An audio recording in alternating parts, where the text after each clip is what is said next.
wabarakatuh. Teman-teman, ini saya mau cerita. Jadi awalnya begini, setiap saya sholat jamaah dengan seorang imam di masjid di kampung. Jadi selepas sholat jamaah subuh, lalu kemudian selepas jamaah asyar, itu selalu saya melihat ketika jamaah sudah bubar semua, sudah habis, masjid sepi, sang imam mundur ke belakang lalu sholat lagi. Nah ini berkali-kali. Jadi saya berpikir, karena saya nggak tahu ilmunya ya, saya berpikir wah ini sholat apa nih, kan selepas subuh sama asar kan nggak ada sholat, nggak boleh sholat gitu kan. Saya sempat begitu berpikir dalam benak, nggak tahu sholat apa ini, aneh gitu. Itu berulang-ulang. Jadi setiap sholat itu dalam hati kecil saya itu selalu berontak ya, apa istilahnya itu, bertanya. Setiap subuh sama asar tuh terus bertanya-tanya. Kebetulan saya juga selalu ikut makmum di masjid tersebut.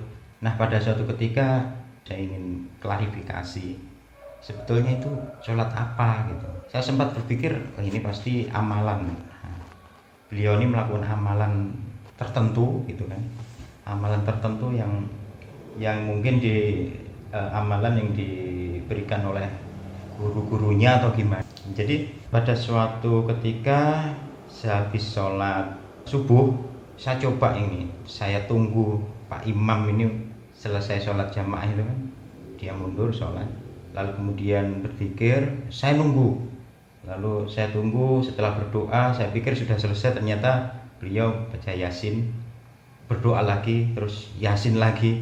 Karena lama menunggu saya nggak betah, akhirnya saya pulang. Terus saya berniat besoknya asar. Nah waktu asar itu saya datang lagi, ikut jamaah di situ. Nah ini kesempatan nih, saya tunggu. Ini kayaknya nggak panjang-panjang nih. Jadi setelah jamaah bubar, masjid sepi, beliau mundur ke belakang lalu sholat. Nah setelah sholat doa, nah ketika itu saya ucapkan salam gitu kan. Lalu beliau menyaut, beliau ini penglihatannya enggak begitu jelas. Jadi apa ya, karena penyakit. Jadi penyakit apa ya, katarak atau apa ya. Waktu itu saya terus kemudian tanya nih, Pak Imam gitu kan, sebetulnya ini saya mau tanya, mohon maaf sekali saya mau tanya, sebetulnya yang barusan Pak Imam lakukan ini sholat apa gitu kan. Lalu beliau menjawab, saya mengqadha sholat, ini sholat qadha ini.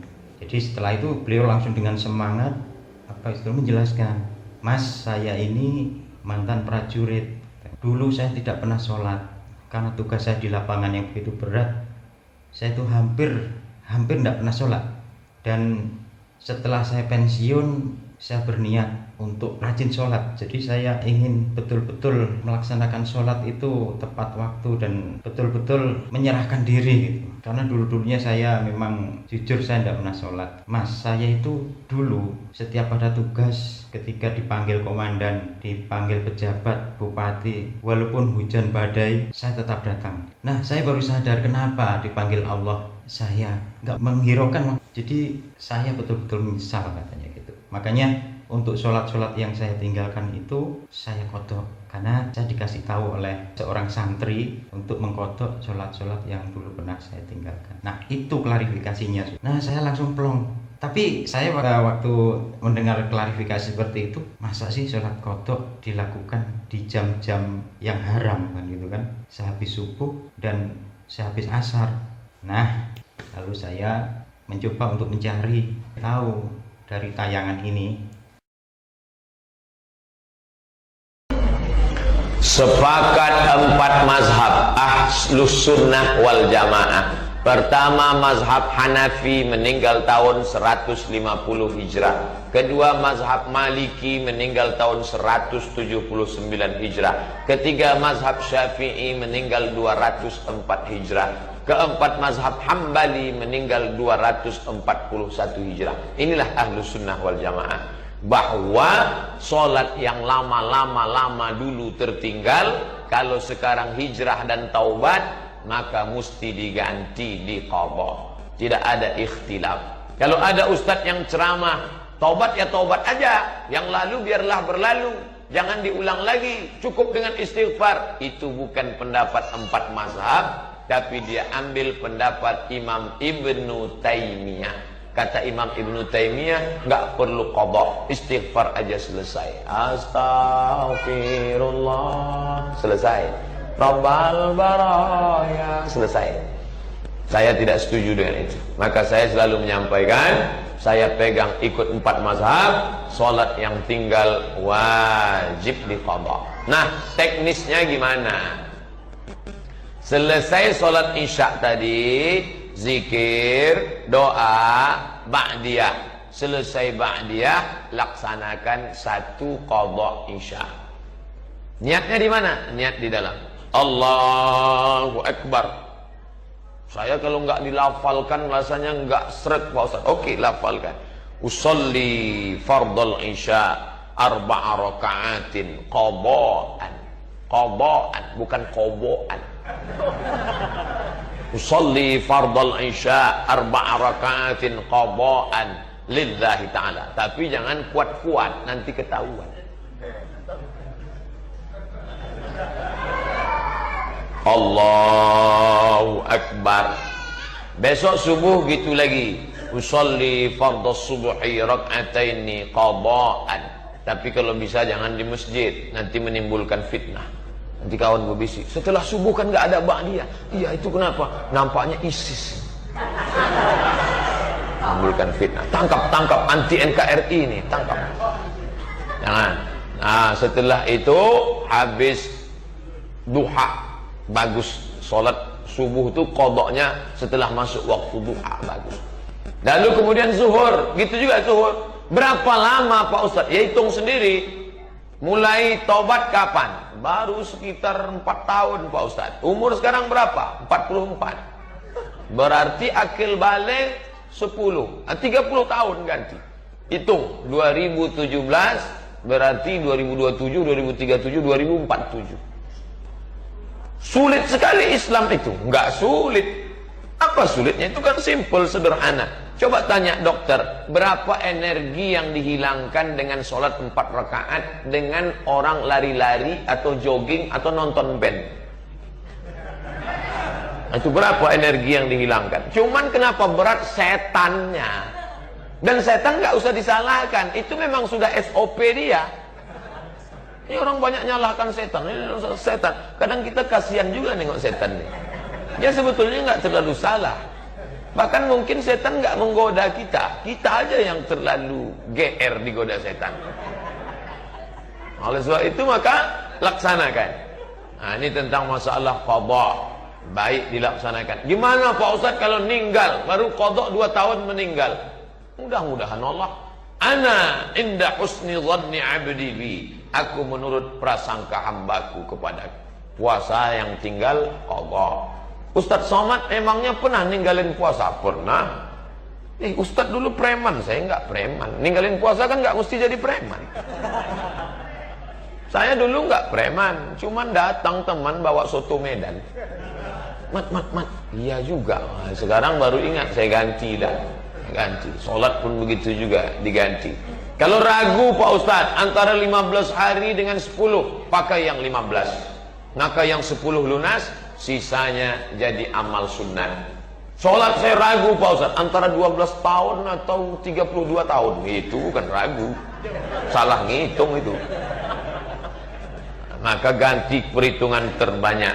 Setelah itu minta, lebih baik merasa diri berdosa daripada merasa diri penghuni surga.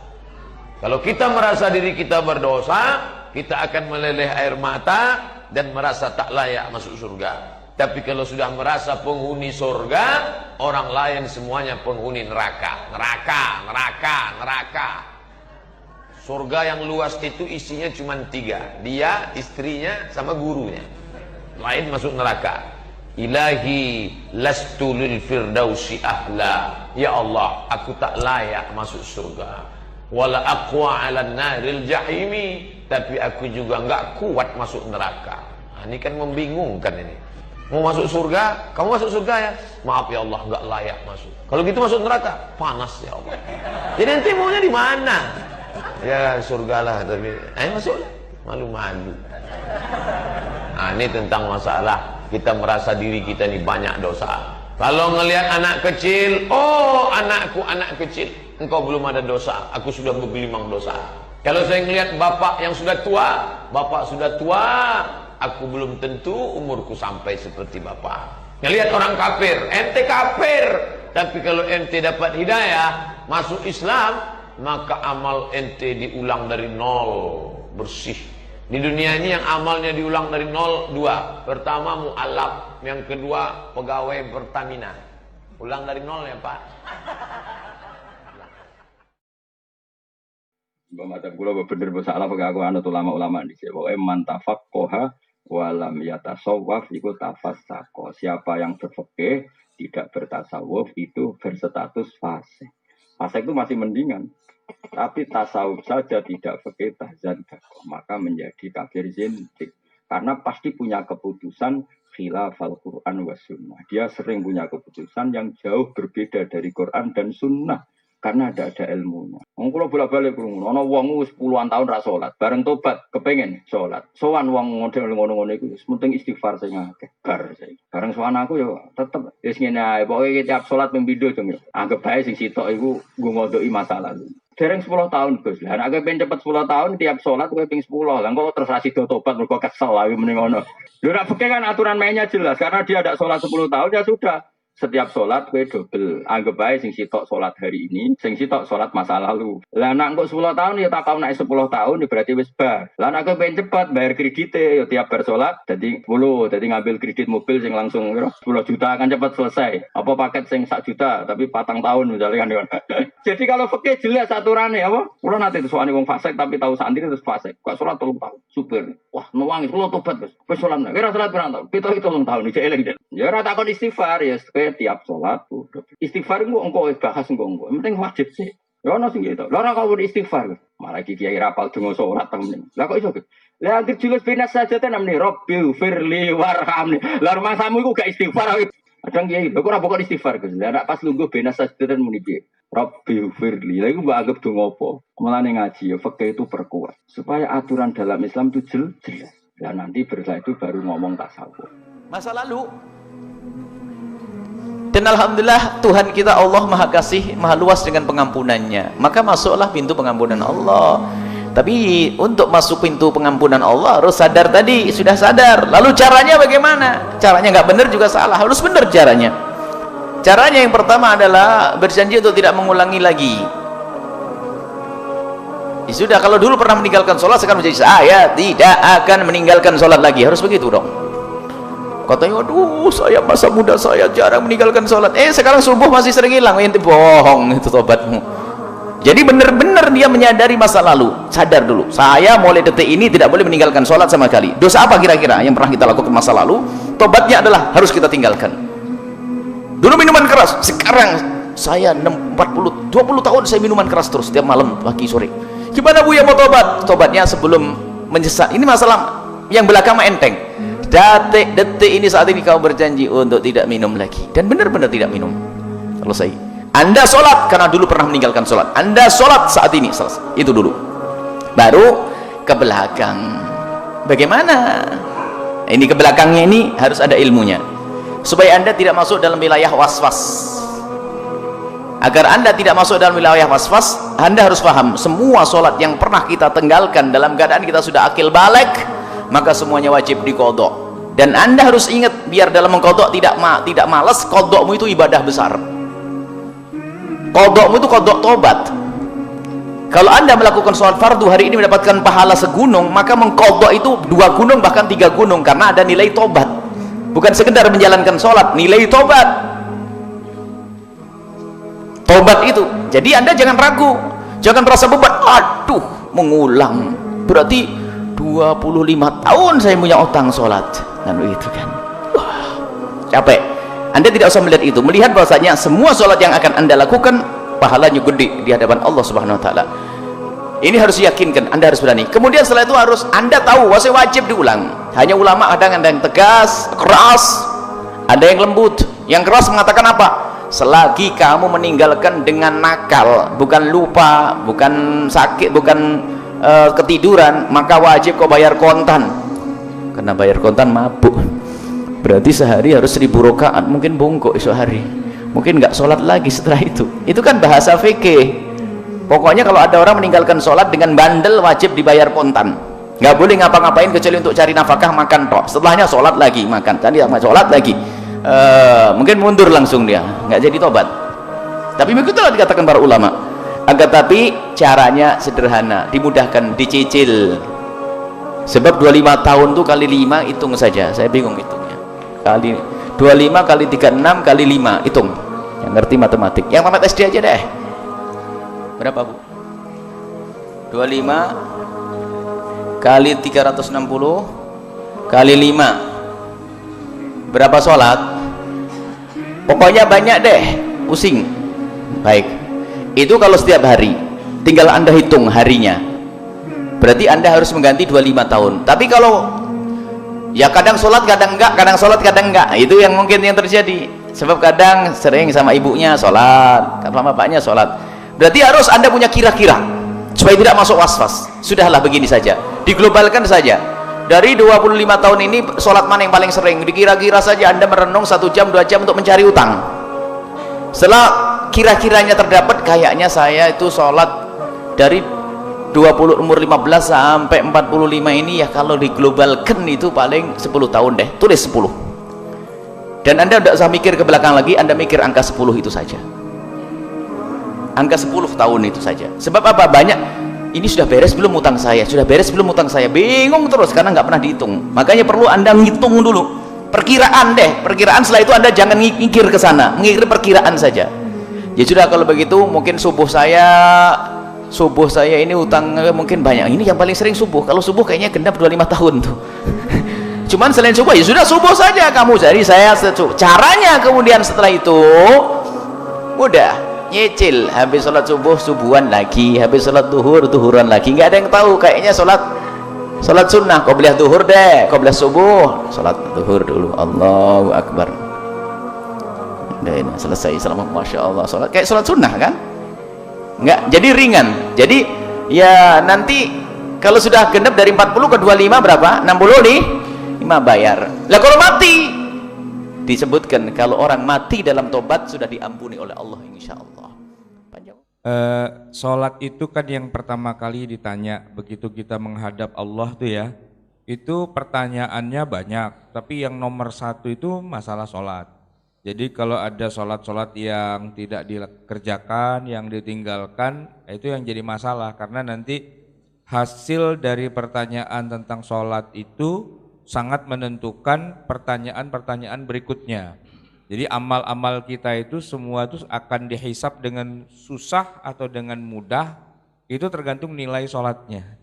Khususnya sholat yang 5 waktu. Ya, sholat itu kan yang dasar. Nah kalau 5 waktunya saja enggak berjalan dengan baik, harusnya sehari 5 waktu, tapi dikerjakannya cuma sewaktu-waktu. Nah, gitu ya. Sewaktu lagi mau menghadap mertua, rajin banget sholatnya. Sewaktu lagi dipanggil KPK, rajin banget gitu ya. Tapi kalau udah waktu-waktu tertentu gitu, lagi meeting, lagi macet, lagi walimahan, itu suka lewat, dan lewatnya itu lewat begitu aja. Enggak pakai diganti dan sebagainya. Maka ini yang bikin boleh jadi nanti gitu kita masuk neraka tuh bukan karena salah milih presiden, bukan itu bisa jadi ya, tapi karena nggak sholat gitu sebenarnya ya. Karena itu yang paling utama. Kalau salah milih presiden kan bisa jadi ya orang kagak tahu gitu ya, wajar-wajar aja. Tapi kalau nggak sholat itu nggak bisa bilang ya kirain wajib gitu ya, kirain nggak wajib gitu. Nah itu kan benar-benar fatal itu. Maka kita belajar pada hari ini bicara tentang kewajiban untuk melakukan sholat yang sudah terlewat. Itu saya kira sama pentingnya dengan belajar sholat itu sendiri. Dalilnya sih nggak menyebut kata qadha, itu enggak. Tapi yang dilakukan oleh Nabi itu ya itulah qadha. Ya ada beberapa hadis. Yang pertama tentang Nabi kesiangan sholat subuh. Ya bersama dengan satu pasukan rombongan gitu jalan di malam hari pulang dari perang Khaybar. Sebenarnya sih Nabi itu tidak setuju kalau mereka itu berhenti istirahat karena sudah sebentar lagi subuh, ya kan? Tapi para sahabat bersikeras, apalagi ada Bilal yang menjamin pokoknya kalau takut kesiangan tenang aja, saya gitu kata Bilal. Maka kata Nabi, ya sudah Bilal, ikla lanal laila, ya kamu ronda ya, jagain kita gitu. Nggak tidur berarti Bilal. Bilal nggak tidur, yang lain semua pada tidur. Tapi ternyata Bilal kesiangan juga. Siangan juga. Jadi akhirnya semua tuh pada bangun sudah di bawah, sudah matahari terbit. Nah setelah itu kemudian ya Rasulullah mengajak para sahabat untuk mengerjakan sholat subuh berjamaah di bawah terik sinar matahari. Itu adaan apa kodoan? Kodoan. Kodoan. Kenapa? Karena waktunya. sudah lewat sholat subuhnya itu. Itu kasus yang pertama, ketelatan sholat subuh. Itu kan terjadinya pada tahun ke-7 ya, itu perang Khaybar kan. Nah pada tahun ke-5 itu terjadi perang Khandaq. Nah ini Nabi malah nggak sholatnya lebih banyak, zuhur, asar, maghrib, dan isya. Dan pada tengah malam itu, ya sudah lewat malam begitu, baru ada panggilan di Masjid Nabawi, Bilal azan. Subuh masih lama, isya sudah lewat. Lalu orang-orang pada datang ke masjid, ada apa gitu ya. Ya Nabi mengatakan yang siang tadi belum pada zuhur, ayo sekarang kita sholat zuhur. Jam 12 malam lah gitu kira-kira, ya kan. Setelah selesai Bilal qomat lagi, lalu berjamaah juga bersama Nabi sholat asar 4 rakaat malam-malam.